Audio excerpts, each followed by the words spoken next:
Hello, one and all. Happy New Year. It's 2023. This is Professor Hamamoto, and it is June 3rd, year 2023. The year is already slipping away. It's 3 p.m. Pacific Daylight Time. Welcome again.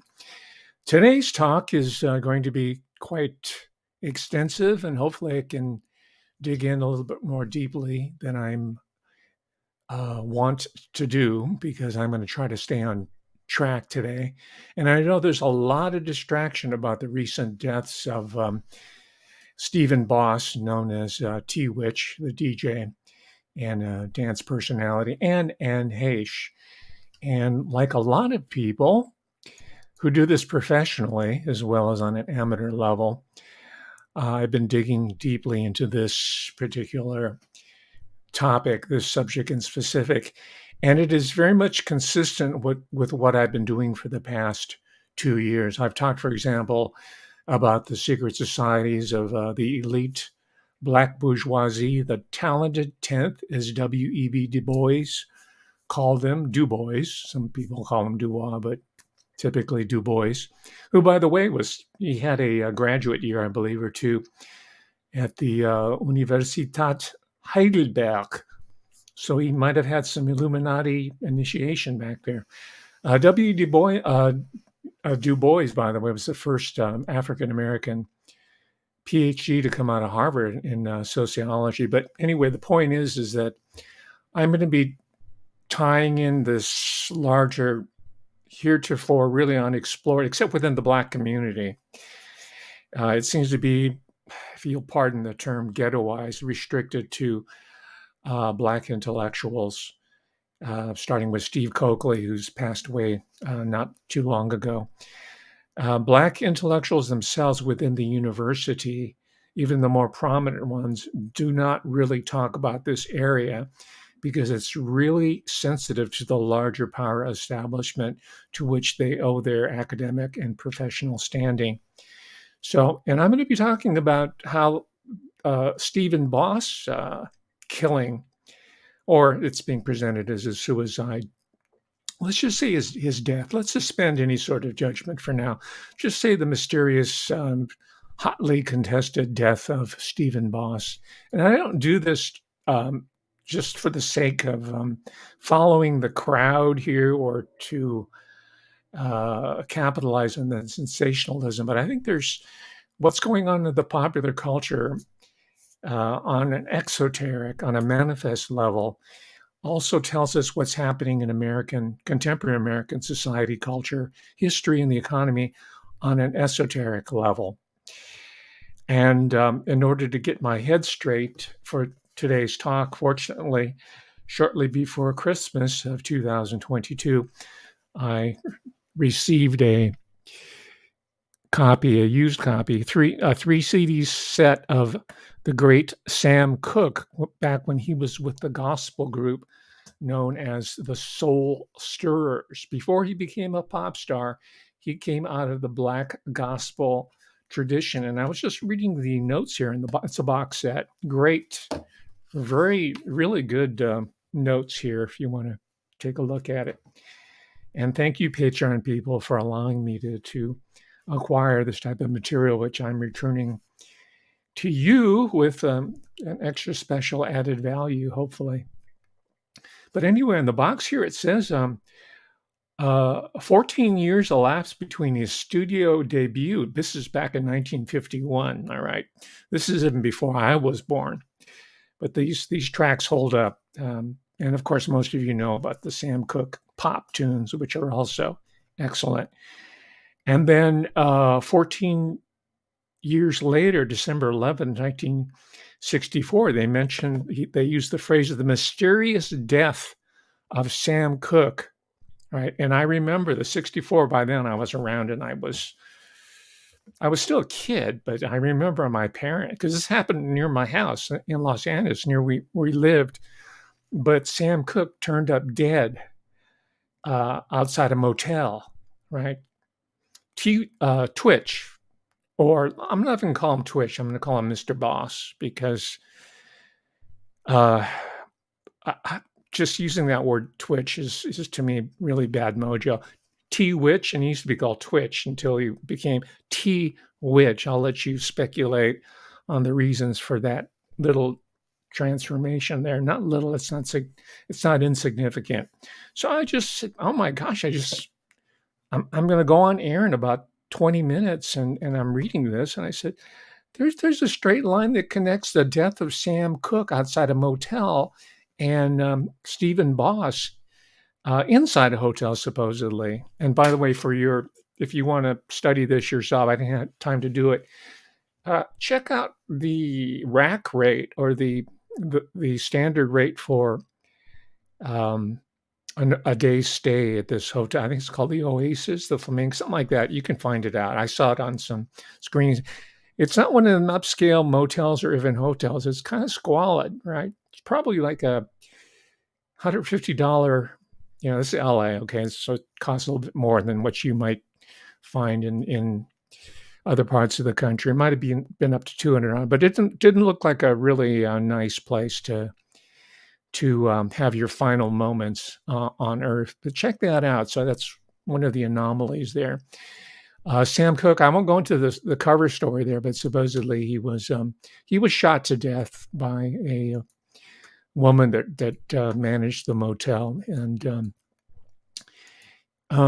not coincidentally, Sam Cooke, he was the first African American entertainer to dare to start his own recording and publishing company. This is in Los Angeles now. He was with Specialty Records. This is Specialty. Was run by a guy named Art Roop, and I'm sure he was connected in some fashion. You know what I mean by connected, right? But Sam Cooke said, no, I'm going to go my own way, and I'm going to make the music the way I want it. I'm going to keep the lion's share for myself. And not long after that, he turned up dead in a very embarrassing scenario. It has to be an embarrassing scenario so people don't want to inquire, right? They don't want to look at it too closely, right? It's a hanging, or it's autoerotic asphyxiation, or in the case of Sam Cooke, supposedly he was with a woman who wasn't his wife, and was half naked when he was shot down. I don't know if those stories are true or not. Maybe that case should be re-examined by a researcher. But my instinct tells me that Stephen Boss was about to go solo. Yeah, he was about to come off the plantation. Does that sound familiar to you? All right, there's a celebrity right now who was almost he was thrown into the loony bin over at UCLA for saying, I'm going to go solo. I'm coming off the plantation, right? So, back in 1964, yeah, this is around the time of the Watts riots, which was also a engineered event, and so was the Koreatown riots of when was that? Gosh, well, on and on. 1992, I believe. I was there. I was in LA, just like I was living in the hood where Sam Cooke was shot down, gunned down. So anyway, I'm already wasting a lot of time here giving a little bit of backstory, but I think it's important to really understand that there are precedents, a historical context under which certain characters have met their death, premature death. And in addition to Stephen Boss, we're also going to bring in Anne Heche to the discussion. And there's one common denominator there. And you know who that is. She has a chat show on, and she came out of a stand-up world, and then she got a couple of sitcoms that didn't go anywhere. I never could understand the basis of her talent, but that's just me. You can love her all you want. You might think she's funny, and typically people with speech impediments, stutters, more specifically, not that I'm making fun of you, who suffer from that affliction, right? But typically people with speech impediments really don't make it in stand-up comedy. How did she get over, right? I guess that's supposed to be charming, just like, up, speak. is charming, or vocal fry, right? Paris Hilton, vocal fry. So maybe it's an affectation. Or super flamey talk like Milo Yiannopoulos. I think they call it sword speak in the gay community, right? So maybe it's some kind of code that's going on here. I don't know. But anyway, my point is I wasn't really feeling Ellen as a comedian back then, and I feel her less now. She's the common denominator here. And apparently, and I haven't had the time to check this out yet, but there was a person she was involved with. I can't remember the story. You're going to have to check this out, who was driving her Porsche. And she died in an automobile accident shortly before Ellen DeGeneres herself blew up. Well, maybe I shouldn't use that term. Before a career started to really take off there. So that might be worth exploring on your own. I didn't have a chance because this talk here is not about Ellen DeGeneres per se. Okay, so hang on there. There's going to be some depth to this. Unlike the slew of material on TubeView, it's the Illuminati. They're back. It's the New World Order. It's, on and on. We're getting a lot of that going on here. And this is typically the reaction to legitimate researchers that preceded us, people like Jim Mars. There's a whole list. Even someone like Lyndon LaRouche, who's very much I consider him a mainstream political figure, was tagged with the quote unquote conspiracy term. There's all kinds of people. There's a whole deluge of them, the latest being Whitney Webb, of course. I've given a talk on her. But there's a whole slew of what I call pop-up pundits who are going to go for these cheap points. I'll show you an example right now. So if you're one of the tourists to this channel, you won't be able to complain. Why is this guy just blathering on? Why can't he just get to the point? Because I have something to say, unlike the punditry. So let's take a look at one example now. In order to grab some interest, there has to be a certain quotient of truth in this particular presentation. Now, watch very carefully, especially when you get to the very quick exposition on Anne Heche, the actress. And you're going to be rewarded. Before I end this cast, I'm going to give you my conjecture on what happened to Anne Heche. Not what happened to her, or the possible reasons that she was moved aside from what looked to be a really promising career as an actor and as being a gal pal of Ellen DeGeneres. Okay, let's take a look at this little bit here. Fans are now starting to doubt that Twitch took his own life. Many people on social media are speculating that Twitch's death was made to look like a suicide, and some fans are even saying that Ellen DeGeneres might know the real truth about this tragedy. As you all know, Ellen was recently exposed by her former staff members for running a toxic workplace, and the employees claimed Ellen's "be kind" mantra is just for the cameras. However, that's not the only reason fans are speculating Twitch's death could be connected to Ellen. See, just 4 months after Twitch died, Ellen's ex-girlfriend, Anne Heche, also lost her life under very suspicious circumstances. On August 5th, Anne was involved in a sequence of bizarre car collisions in Los Angeles and crashed her car into a house, causing it to catch fire. Actress Anne Heche is seen flailing around on a gurney as firefighters put her into an ambulance after crashing her car into a Mar Vista home. Anne was taken to hospital. However, she fell into a coma shortly after, and on August 11th, she was pronounced dead. But see, what's extremely weird about this tragedy is that the police initially claimed Anne crashed her car while driving under the influence and acting erratically.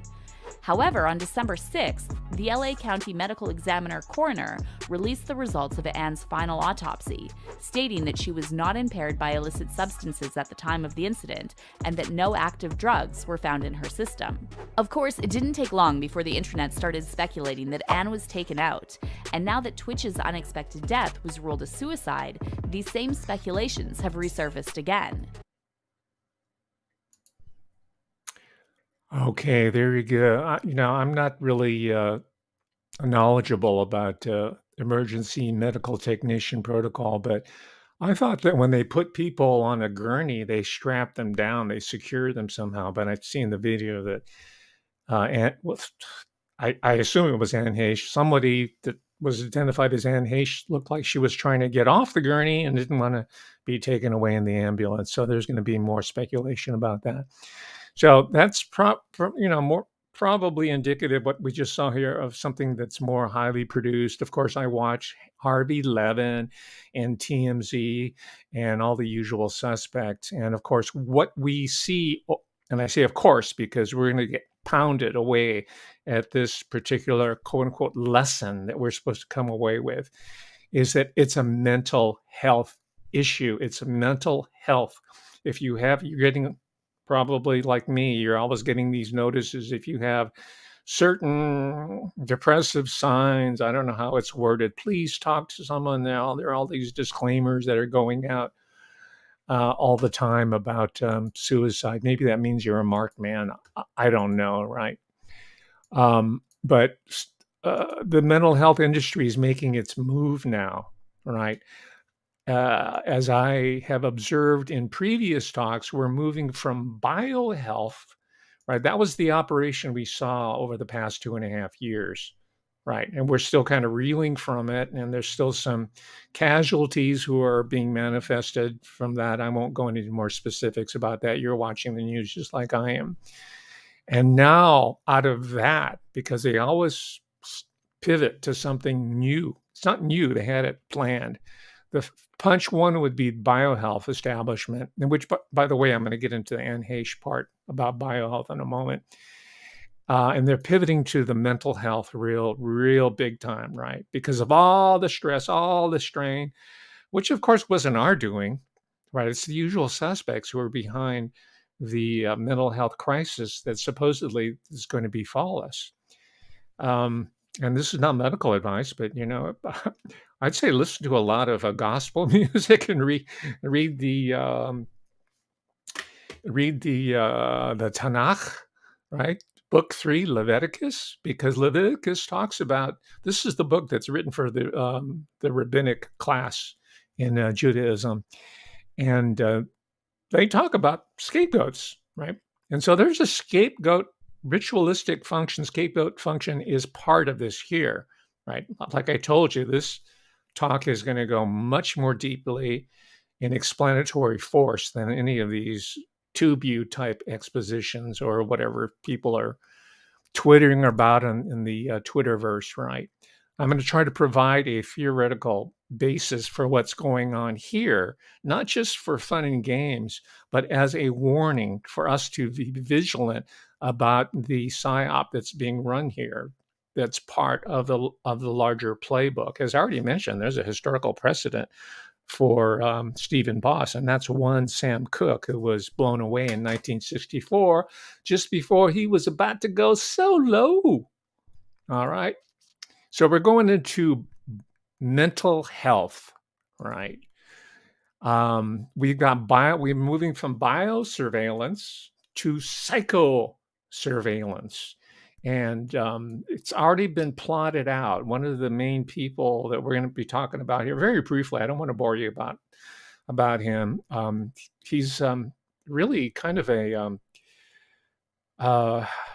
for a leader. He's I guess he's kind of like Elon Musk. They don't really have any juice. They don't really have any. They don't exude any charisma. But somehow they're the heads of these huge operations. That's Peter Thiel, the person who's credited with being one of the founders of PayPal and on and on.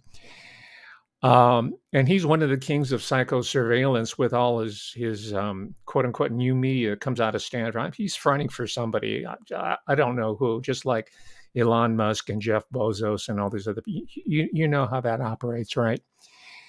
And his intellectual touch or lodestone, his name, he's an obscure French-born professor that most of you have never heard of, right? Because you've heard on the Twitterati verse or the TubeU-verse for the last 2-3 years, everything about cultural Marxism, right? This and that.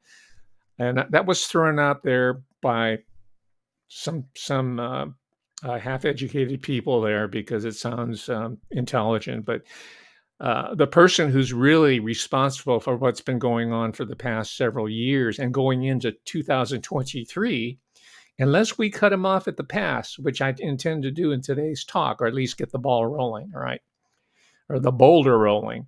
His name is Professor René Girard. I've mentioned his name before, René Girard, if you will. And he's a person who supposedly has theorized the scapegoat theory. I mentioned Leviticus already, right? You got the two goats. One of them is roasted, and the other one is let go so that the ancient Hebrew people, the Israelites, the sins will all go to that goat. That's the scapegoat, right? And it's going to be on them. So that seems to be a cultural universal sacrifice. Human sacrifice is all tied into this. And if you wanted to look at one of my earlier talks, I go into the child sacrifice roots. It's not my discovery. I'm just reading it and looking at other people's work, but I brought it to you. I'm mentioning the foundations of the privately held U.S. Federal Reserve on Jekyll Island that, according to archaeologists and physical anthropologists, they claim that these stone altars were the site of child sacrifice for the original inhabitants of Jekyll Island, where the oligarchs of the Federal Reserve planned their takeover of the American economy. So we see the utility of what seems to be purely an academic and theoretical discussion by some obscure intellectual that we've never heard of named René Girard. Right? You like my accent? Good. If you can make fun of Oriental people, then the shoe's on the other foot too. I can be Shlomo Hamamoto, just like you can be Shlomo whatever. But anyway, Peter Thiel, that's his mentor. That's his. He funds a center that uses Girard's name as a sort of intellectual legitimacy for what he's doing. And it's institutionalization of this biosurveillance state, this biohealth psychosurveillance state through all their, and this is Stanford University, right? This is the heart of NATO Valley or DARPA Valley or Pentagon Valley. We know it as Silicon Valley. It's much more benign sounding, right? So they got the technologies, the dumb phones, the smart mirrors, the dark mirrors, right? The Alexa, and they have the whole psychiatric and SRI, all that stuff. They're remote viewing, right? Don't bother putting in the comments. We've heard enough of that over the last 30 or 40 years. Maybe you feel smart by name checking, Uri Geller or whoever else, but, just swallow your ego for a moment and let me present my original material, okay?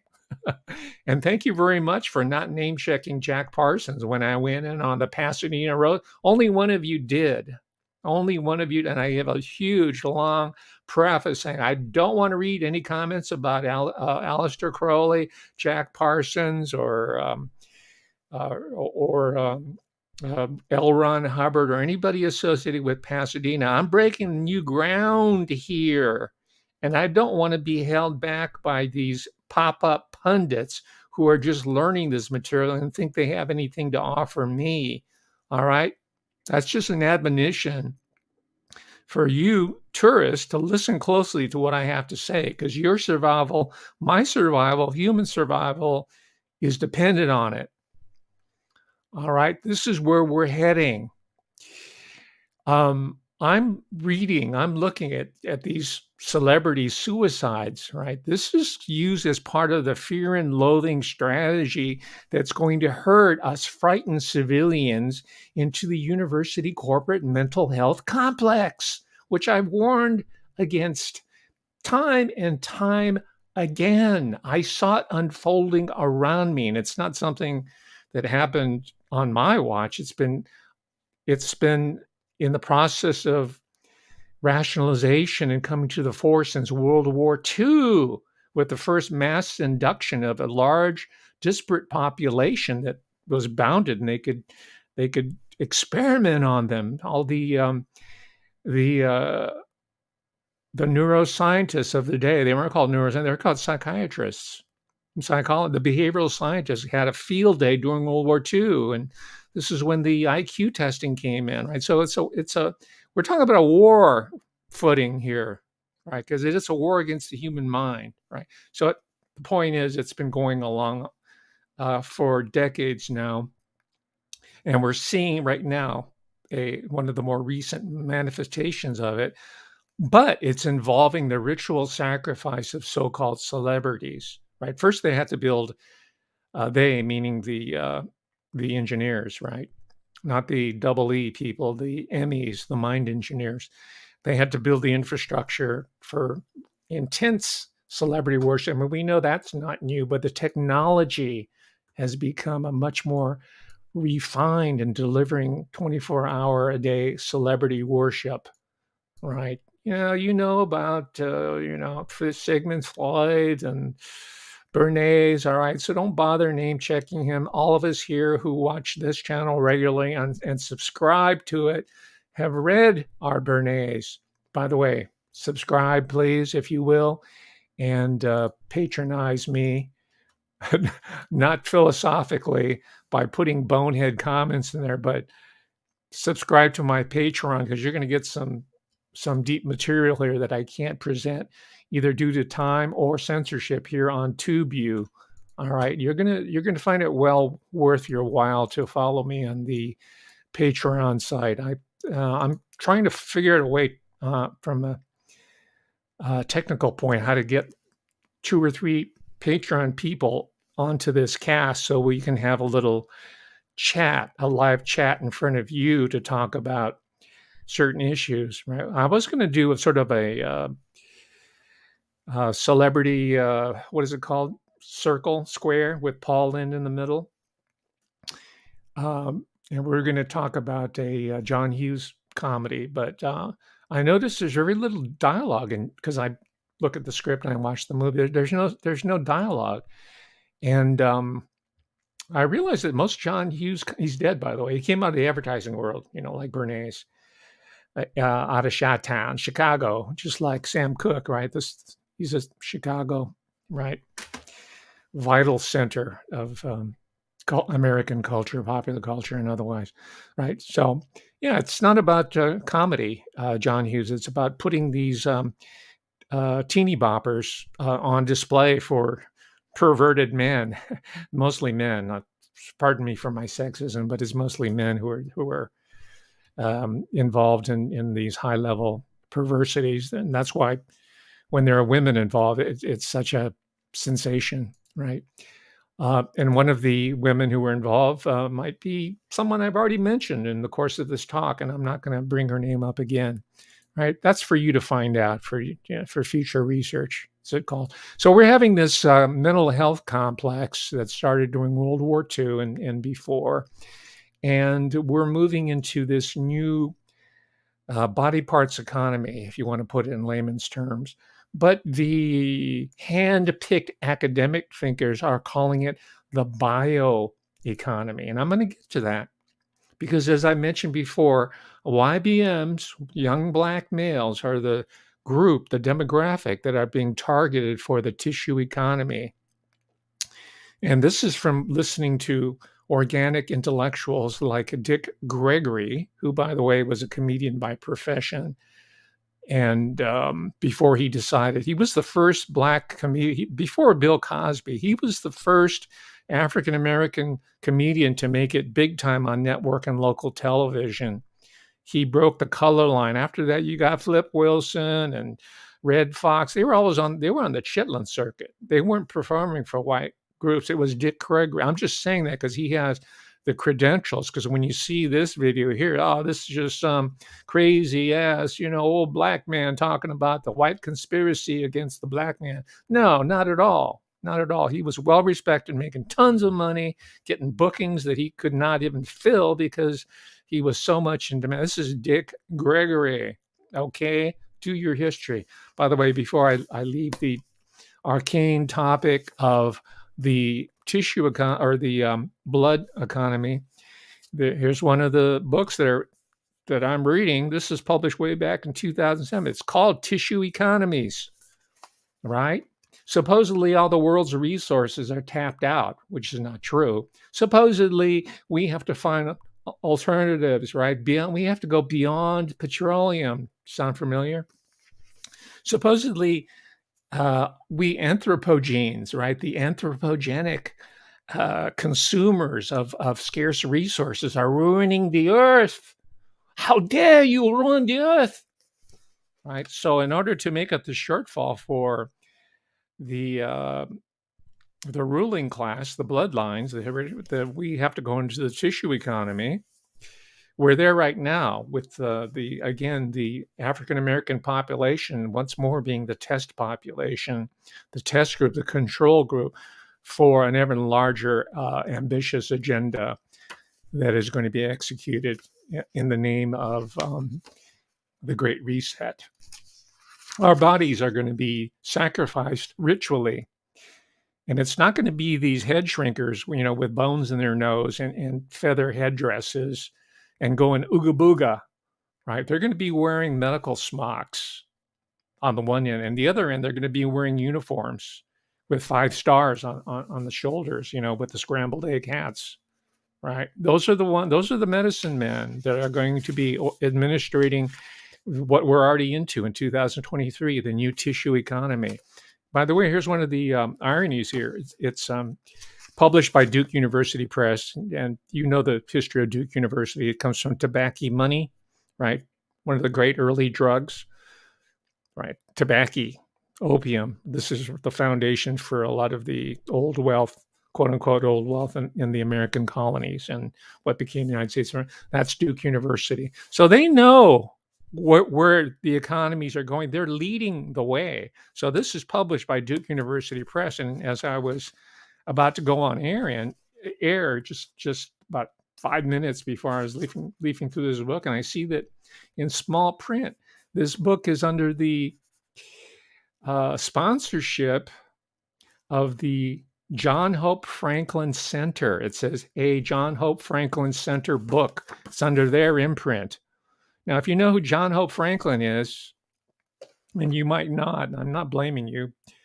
Most people in the academic world don't know who the hell he is, but he's a prominent African-American intellectual. He's a historian. He's one of the early historians of African-American history, right? So they appropriated his name, and ironically, they're going to use Black people, African-Americans, as the target population, as the beta test for their new tissue economy, right? And Twitch is emblematic of this because you know about the revelation of the method. I don't need to spend time talking about that. My audience is small, but it's a quality, fairly well educated, not necessarily academically. I'm not talking about I'm talking about educated where it really matters, right? And that's unorthodox, independent, truly independent research, right? You've read your canonical book, so I don't have to tell you about Michael Hoffman II, who I interviewed, by the way, Pat, in 2022. That was one of the better interviews I did all year. So check that if you can find it, because I'm sure I'm being shadow banned, but check that one out. So about revelation of the method, right? And I'm just telling you this because we are. Make no mistake about it. Even though you might not be a God-fearing person, you might be total secularized, but we are enacting these civic rituals daily, 24 hours a day. Every time you look at the dark mirror known as a smartphone, you are reenacting a sacrificial ritual to your silicon god.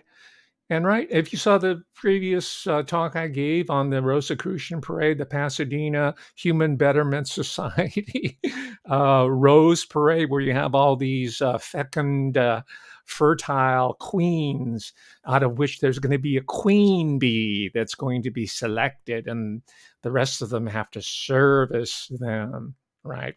Why do you think the beehive is one of the guiding symbols of the Illuminati? It doesn't just mean because bees are industrious. It's because the drones, which is you and me, somehow magically are prevented from reproducing, and there can only be one queen per hive. You understand? So you have to look at this esoteric. By the way, the bees are coming back after a threatened absence. And I'm just telling you that none of this that we're talking about is irreversible. But first of all, we have to acknowledge, and this is the hard part, accept some of these dark secrets, right? We can hear it and we can think it's fun, and we have some other playtime here and there that we can dabble in. But to internalize it and act upon it is really the difficult task ahead. But I think you're up to it. You know why? Because the momentum's shifting. No one wants to be first. Everybody wants to be next. Well, we're at the next stage. So it doesn't require any particular courage or insight or bravery to start talking about these issues openly. Like I said, everybody's doing it now. You've got pop-up pundits left and right, right? And everybody thinks that they have a handle on what's really going down. Well, that's good and it's bad, as I mentioned. Before moving on here, I should mention that Ellen DeGeneres was a spokesmodel. I don't know if the contract is run out or what the status of it is, but she was a breakthrough because this was part of the queering. That's their term, right? The queering of popular culture. She was one of their first test subjects. This is Ellen DeGeneres in 1997 when she came out, quote unquote. It was made into a big, everybody knew this, but it was supposed to be made a big deal. But anyway, she got a contract out of from CoverGirl. Now just think about it, esoterically, who is she covering for? It's supposed to be CoverGirl makeup, right? Cover the bags and the wrinkles in your face and the fact that you're showing signs of demonic possession, whatever it is, that's supposed to be that, but it's covering a larger infrastructure that's going on here. And by the way, it's not coincidence. She lives in globalist central Pasadena, Montecito, California, Santa Barbara County. I gave a talk on that. That's where all the royalty literally is going, including the British Prince Harry and the consort Meghan Markle, and Queen Oprah Winfrey lives up there, and on and on and on. People that you've never heard of are living up there as well. Okay, I'm kind of running out of time, so I'm going to skip ahead to some of these videos, and I'm not going to subject you to a lot of blather from these eggheads at Stanford. All right. If you are bored by it, I am triply bored by them because this is my life. I had to sit and listen to these people at conferences, hours and hours on end, full of their own self-importance and convinced of their own individual genius. Here's one. This guy who's interviewing, he's a Hoover Institute. Hoover Institution is on the campus of Stanford University. It's a landmark. It's that spire. It's the obelisk. It's the phallic, omphalos right in the middle of campus. And he refers to Peter Thiel as a public intellectual. I told you this guy has no juice whatsoever. I'm not saying he's stupid. He graduated from Stanford, and he went to Stanford Law School. So either he had a lot of money or enough brains to pass the coursework. I don't know if he passed the California bar, but that's really here nor there. So here's Peter Thiel being lavish with praise. And then I'll show you the person that Peter Thiel based his whole persona around. It's this guy, René Girard, who, by the way, specializes in writing about ritual violence, about the sacredness of sacrifice. This is something like Leviticus 2.0, Techno-Leviticus, right? Take the bull, slit its throat. This is like a Babylonian type stuff. This is, of course, René Girard says, no, I'm a Christian, and I'm just warning you here, but the jury's still out there. Let's take a look at Peter Thiel in his public intellectual guise. Figure and thinker, author, and agent provocateur, Peter Thiel, from Fiesole, Italy, Uncommon Knowledge, now.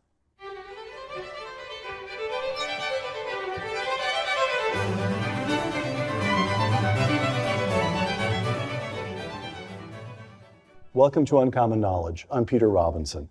Peter Thiel graduated from Stanford and then from Stanford Law School. A few months after joining one of the most prestigious law firms in New York, he decided not to practice law, returned to California, and soon co-founded a tech startup. After selling that startup, PayPal, he became an investor, making the first outside investment in Facebook. Since then, he has invested in companies such as LinkedIn, Palantir, and SpaceX. Peter Thiel has also become a public intellectual. Peter, welcome. Peter Thiel is a public intellectual, and yeah, I'm an alien from Alpha Centauri, right?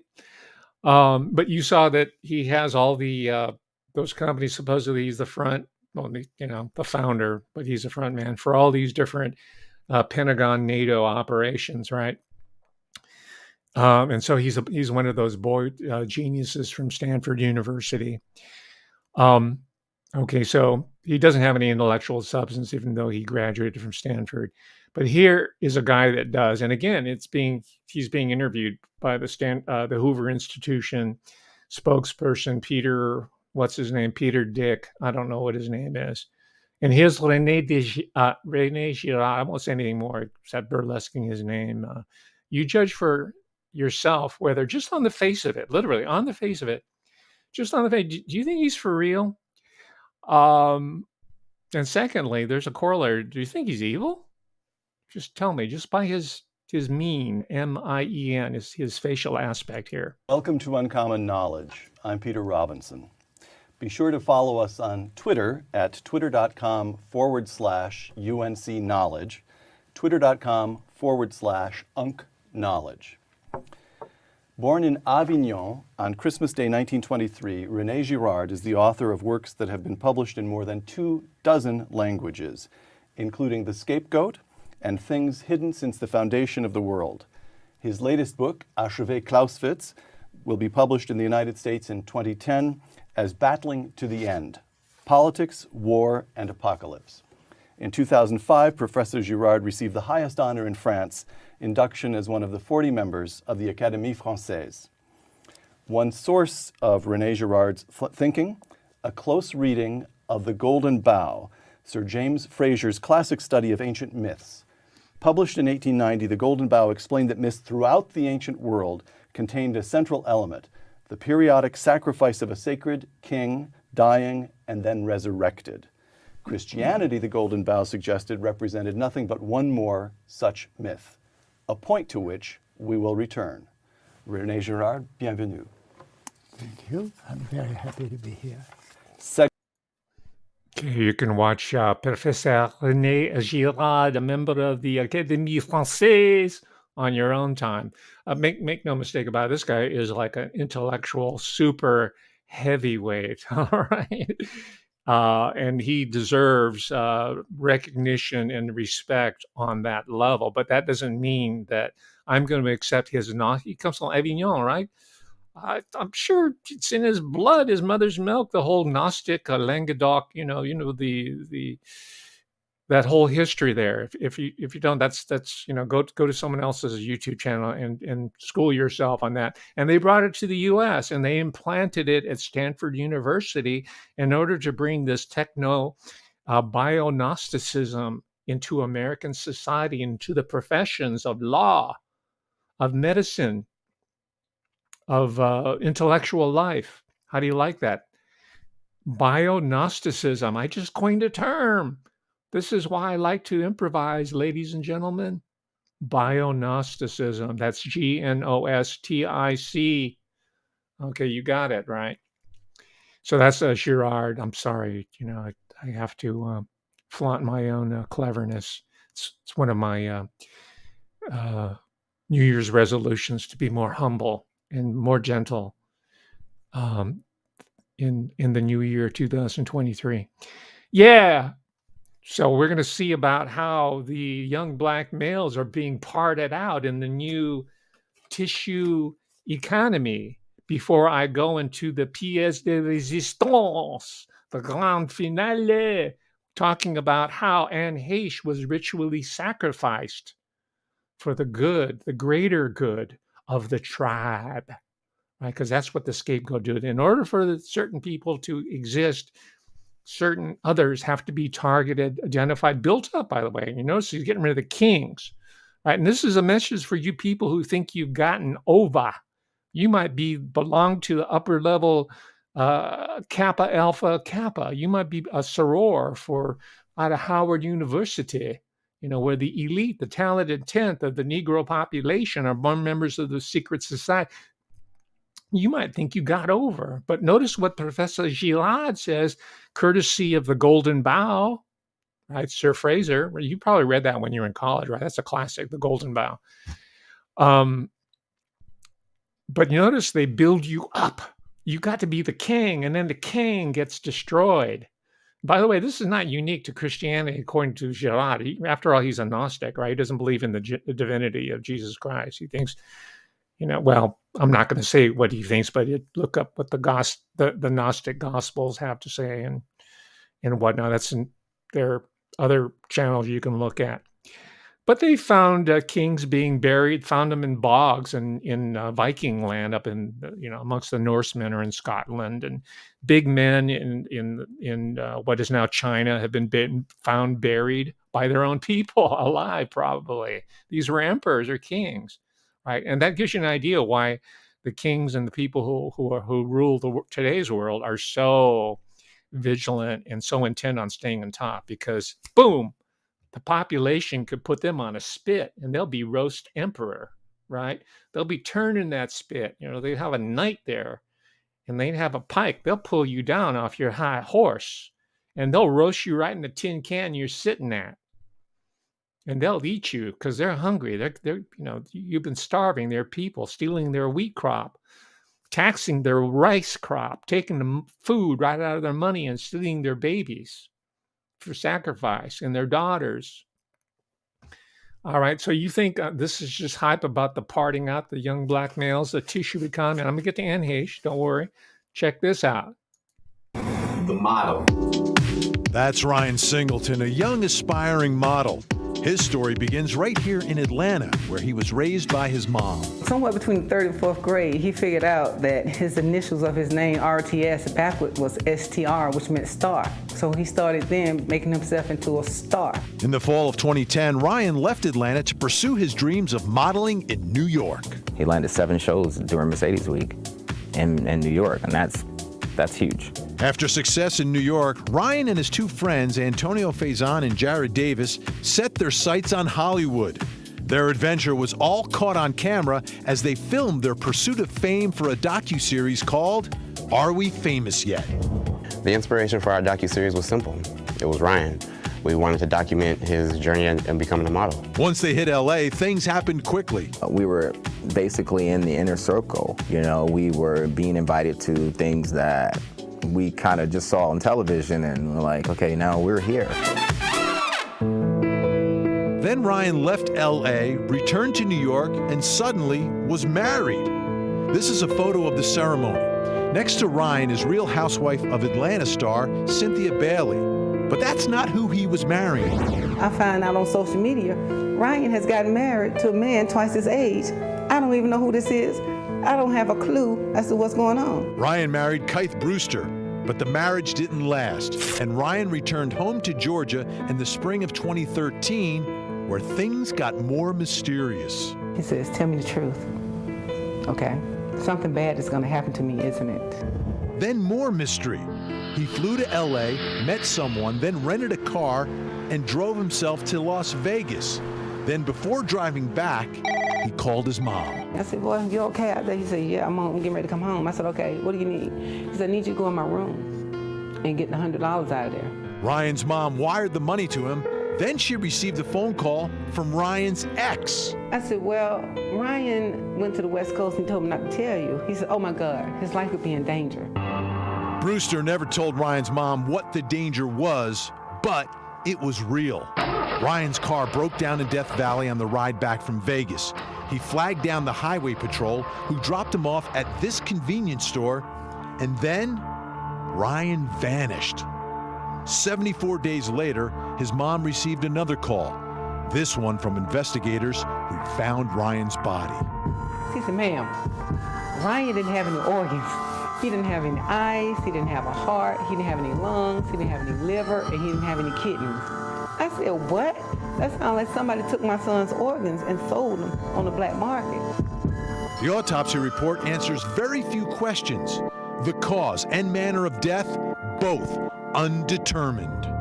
If you're looking for a causative element of death here, I think that it's an environmental death. Of course, he's going to deny that he was parted out here, if I want to put it crudely. And I don't want to make light of his death or inflict any more emotional distress to his dear mother. If you think this is a one-off, why don't you check TubeView and just look at many of the shows of very similar stories.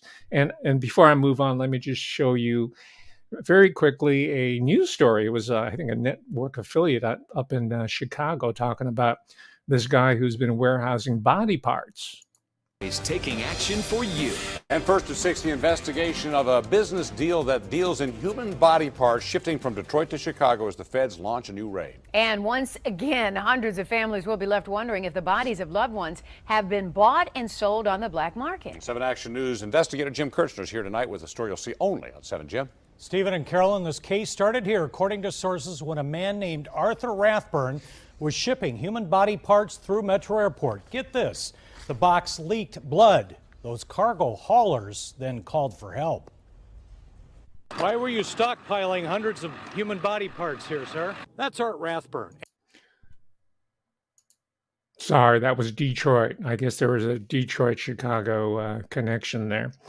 And again, if you think that this is a one-off, then check TubeView, check articles, and you'll see that we're talking about, I don't even know what the value is, but both nationally and internationally, it's a huge, huge industry. And it's not just happening in Uyghur land. Of course, we like to blame everything, not you and me, but the ignorant, supposed independent investigative reportorial type people blame China for everything. It's not just the Uyghurs doing that. We have a serious problem here in the United States of America. And I'm not going to really speculate about why all the immigrants are being allowed to come across the border. Most of them are young, they haven't developed a lot of bad habits or probably have healthy lungs and pretty clean livers and kidneys. But I'm not going to go there. All right. Now I mentioned Dick Gregory, the guy who was he's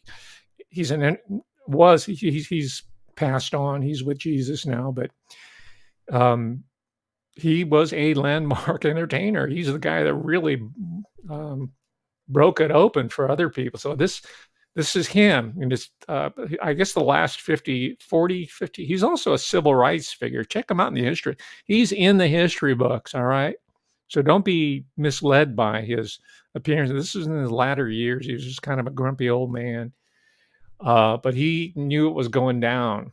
So take him seriously, and if you get the chance, or if you don't get the chance, force yourself to watch all the Dick Gregory TubeViews. Right, TubeView can be your best friend so far as a research tool if you just get away from the repeaters, right, and the pop-up pundits, and start following up on some of the leads that I've given you today. Check out Brother Dick Gregory. This is Judge Joe Brown, and we're listening to We All Be News. News-free Dixie for the 21st century. Now, you know how valuable it's going to be 50 years from now? This show. Because now real people born that's going to do the research. And there it is. Right there. Yes, sir. Huh? Now, it's organ stealing. And this here, white folk, you can shut your TV off for a minute. Now, If you Google the New York Times, and here's just Google, now wait, Google 1.5 million black men is missing. New York Times. Now, what's that say? Show them to the folk they can see it. What's the date on it? The date is, it's April 20th, 2015. April 20th, 2015. Yes, sir. Right? Yes, sir. And the headlines? The mythology, 1.5 million missing black men. Now, missing don't mean they in jail. Right. Missing don't mean they ran somewhere in here. Yes, sir. That's the Oregon still. Now, what's it say there?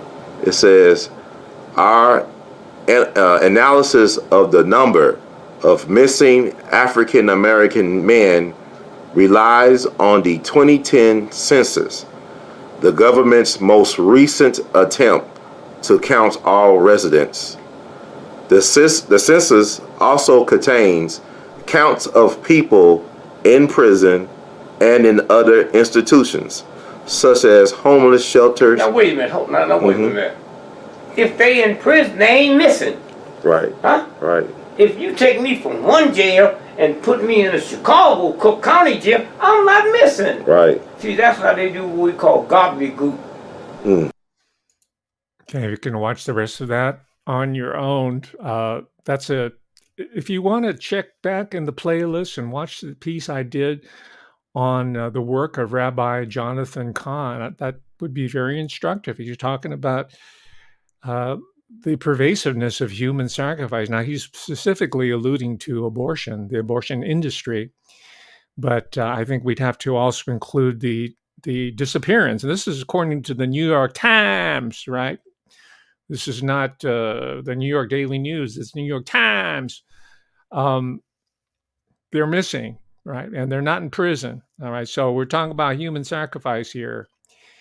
All right. Now I only have 5 minutes left here, and I'm going to close out here with Anne Heche as I promised. Right. And she has a direct connection through this one person that I mentioned already, who was a cover girl. Cover for who? Well, we'll leave it for you to decide.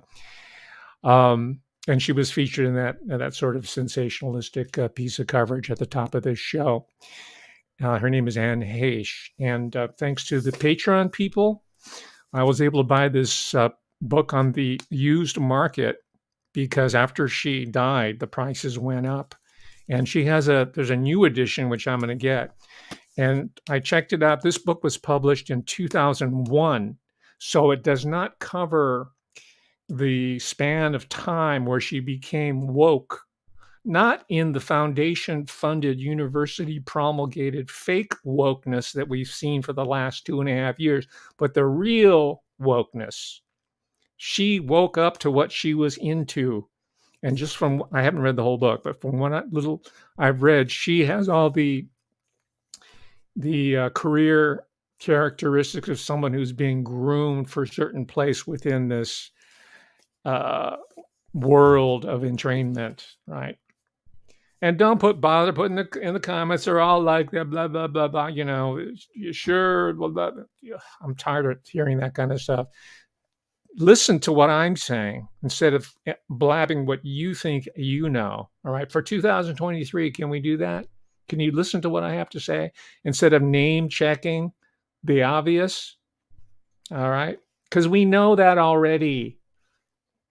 Okay, so here's what happened to Anne Heche subsequent to this particular book. This is in a movie, 2008, and it's called Toxic Skies, right? Really provocative title.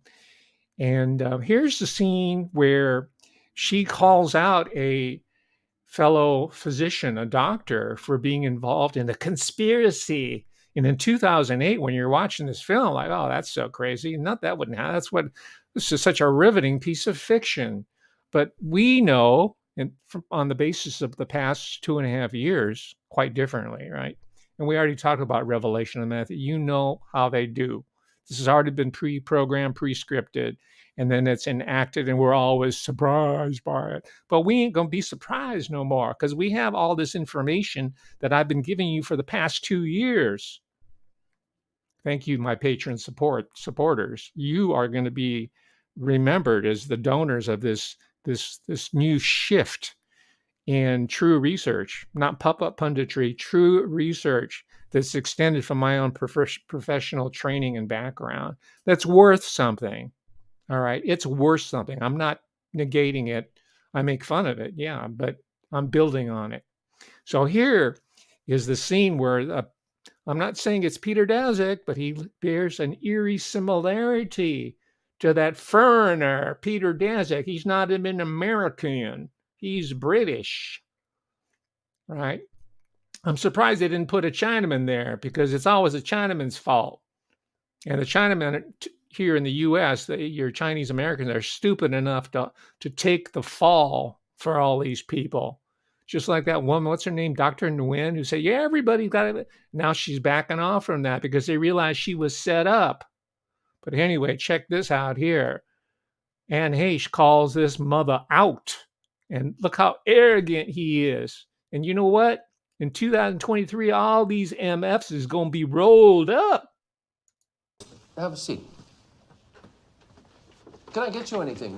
Water, soda? No.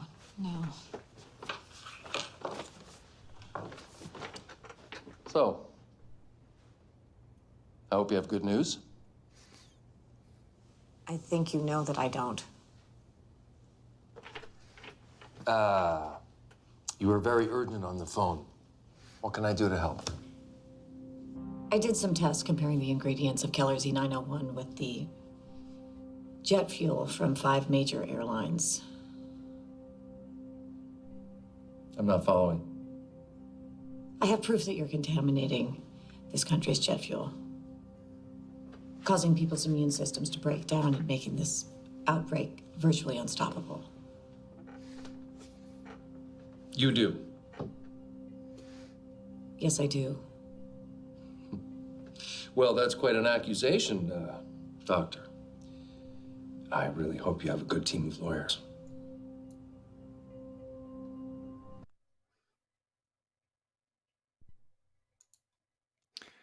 Yeah, he thinks he's going to skate, right? All right.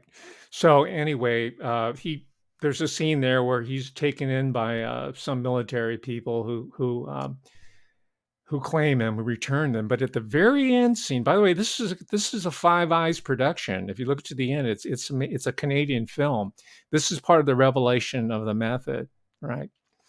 But anyway, the last scene shows Anne Heche, who met her own end, supposedly by crashing into a building, right? It's dawning on her. She says, my gosh, they've rolled up this guy who she blew the whistle on, right? And they're putting someone else new, and it's the guys with the 5 stars on their shoulder and the scrambled eggs on their visors. The Pentagon people, the NATO people are bringing in a new contractor and say, oh, have I got a deal for you? You're going to be our next ouchie Fauci, right? And she's going, oh my gosh. She realizes it's kind of like the Invasion of the Body Snatchers, with Kevin McCarthy, the good version, the original version. She can't believe it. She realizes it's systemic. It's not a one-off. Here you go. Then I'll have some concluding remarks before we sign off because this is a very short segment. It was a tough 3 days. No, I'd say. Who's that? That's the CEO of Vonitex. He just closed a deal to become the new supplier to the hospital now that Keller's out of business.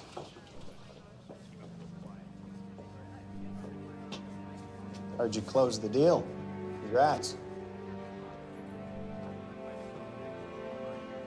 Now that you owe us one, let's get down to business. We have an opportunity for you that's going to make you some real money. Yeah, room. See all the scrambled eggs in that room, right? You got Novartis. Well, then we'll go to Pfizer, just like a roulette. So, maybe the Canadian Five Eyes people are telling us something. Resistance is futile. We'll just roll in a new company to execute, take it to and we'll, get rid of the previous executive. We'll sacrifice ouchie Fauci. We'll sacrifice whoever's out there. They're all running for cover right now because They're all ratting each other out in order to save themselves. But we got some new suckers that are going to be promised wealth, and they can front some company like on the level of a PayPal or Amazon, whatever it is, and then they'll get rolled over, right? Or rolled out. Anyway, this is my conjecture why subsequent to this book, which by the way is titled "Call Me Crazy," right? I wonder who came up with that title. This is my conjecture why Anne Heche ran afoul of her, whoever it is, right? I'll leave you to speculate on that.